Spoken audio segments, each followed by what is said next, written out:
Nice car.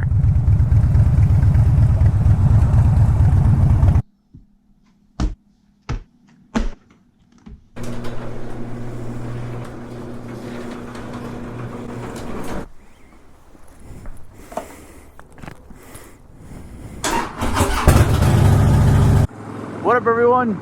It's your main man, Special Ed. So I figured I'd try this MotoVlog dealio, because I enjoy watching MotoVlogs. It's something I figured I'd give a whirl.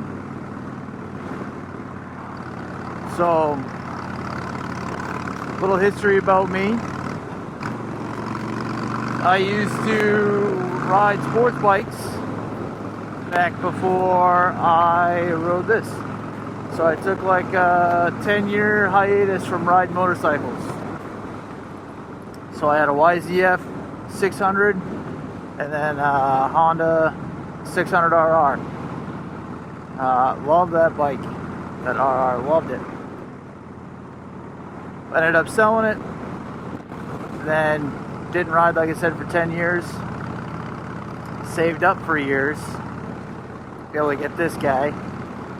Decided to go with a cruiser because my wife isn't really a big fan of riding the back of a crotch rocket. So, I knew her when I had the CBR. She went on a couple rides, but just it wasn't comfortable. So, the idea was I wanted to be able to take her on more rides, so got a cruiser. And so, how was my MotoVlog? I mean, a little bit different than everybody else's. Well, I've had this story that's been banging around in my head for also about 10 years that I haven't shared with anybody because I haven't. So, Special Ed comes from yours truly, was in Special Ed for years in school. So I grew up in a small town. There's like 900 some odd people in the town when my family moved there.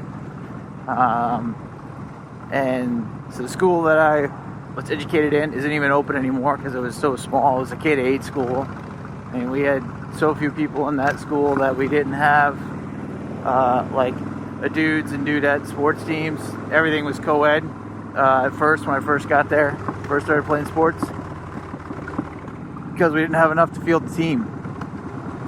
So that gives you an idea how it is. So then you have a guy that's in special ed, can't read. So like for me, I was still reading like C-Spot run books all the way up to middle school, so while everybody else is actually reading chapter books and learning about English and, punctuation and all that stuff, they're just helping me figure out how to read damn books. So because of that, some of my education got passed over, unfortunately.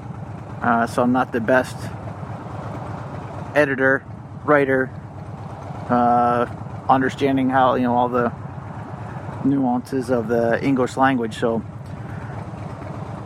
my ability to communicate written word is pretty challenging. So I have this story, I want to be able to share it with my daughter, and so I figured to put it on the internet, because the internet's forever. That's what I'm going to do. Put it on the internet, and if you all want to enjoy it, feel free to enjoy it as well. So yeah, so it's in special ed.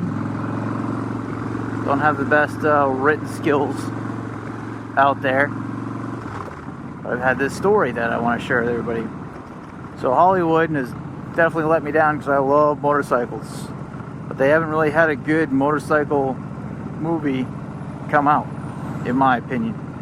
Really being able to showcase what these cool things can do. I think some of that is cinematography-wise. Some of it is story-wise. I mean, we had Torque, years ago, which was Torque. So, and then for bikes, we haven't really had any cool bikes. I mean, we had the Bat bike and the Dark Knight. Other than that, nothing really cool. I mean, we had a couple cool chase scenes and stuff like that, but nothing where, the bike is one of the main focuses, or motorcycle is one of the main focuses of the story. So because of that, I kind of came up with on my own head how to do that. So that's what I want to share with everybody. So getting this lane over here.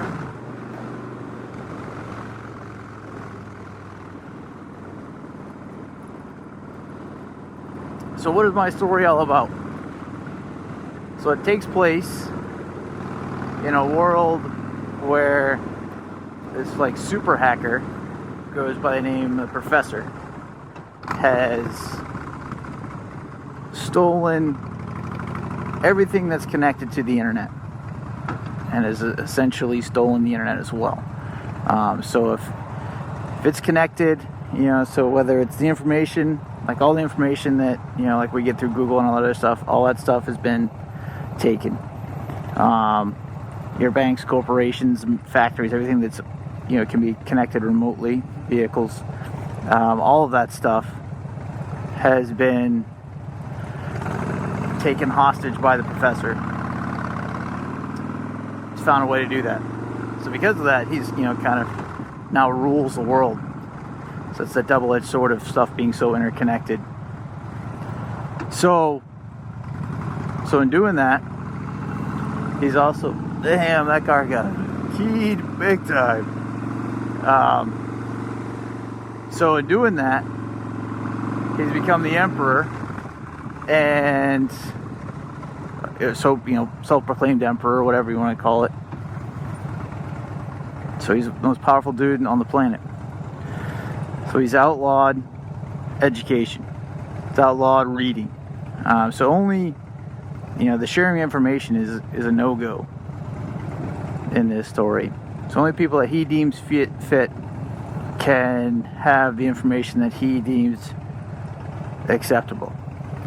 So, and he keeps everything very divided, so that way he can control the masses. It's a lot easier to control the masses when they're dumb, uneducated, than if they are educated.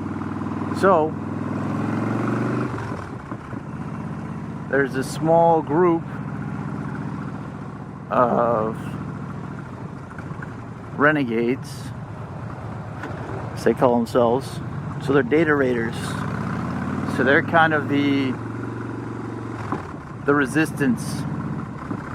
So what they're doing is they can't go on, just digitally grab it, download it wherever they want it, because information is so highly regulated, and the transfer and where it goes and stuff like that. So because of that, they got to get a little more creative on how to get it and how to transport it.